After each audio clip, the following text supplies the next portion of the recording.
Cyber hacking is on the rise, from our presidential elections to our emergency systems.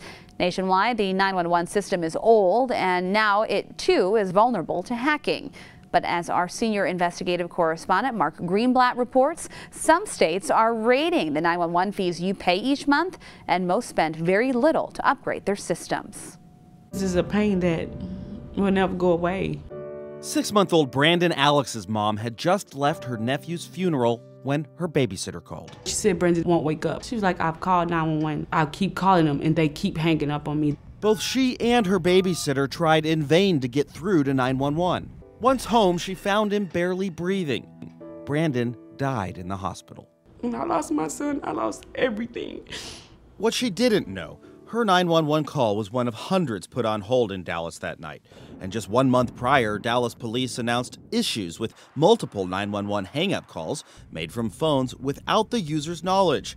The city blames T-Mobile, which in turn blames failures in the city's antiquated 911 system, which couldn't recognize the false calls. They both agree what happened that night delayed responses to real emergencies.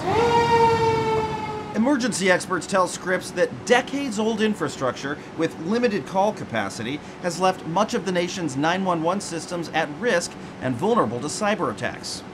Police reports showed last October, Arizona teenager Meet Kumar Desai sent out a tweet with a link which, once clicked, appeared to corrupt cell phones, causing the devices to call 911 more than a dozen times in just a few seconds. Calls flooded 911 systems in Phoenix and wreaked havoc as far away as California and Texas. Professional computer crime syndicates have targeted 911 centers. Trey Fogarty is the government affairs director for the 911 Association. They've had extraordinary success in planting malware and ransomware, and in some cases taking down public safety operations for up to 72 hours. Meaning they get threatened with, if you don't pay, then we will take your 911 system down. Many 911 centers, many local sheriff's departments have paid ransoms to get their data back.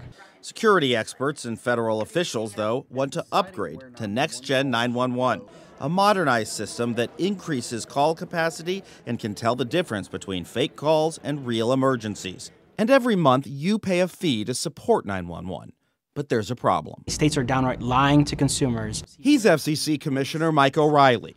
Since 2008, the FCC found at least 24 states have diverted the 911 fees that consumers pay. They're collecting money, telling me it's for 911. And using it for something completely different. In a past audit, New York State was found to have diverted 911 funds for lawn care and dry cleaning. And for each of the last 8 years, the FCC named New York a diverter, shifting $272 million in 911 fees. And I find that just horrible. In their most recent public disclosures, most states report using only a fraction of the 911 fees to upgrade their systems to Next-Gen 911. We're paying all this money, so why won't you upgrade for us, the people, so when we need you, you can be there?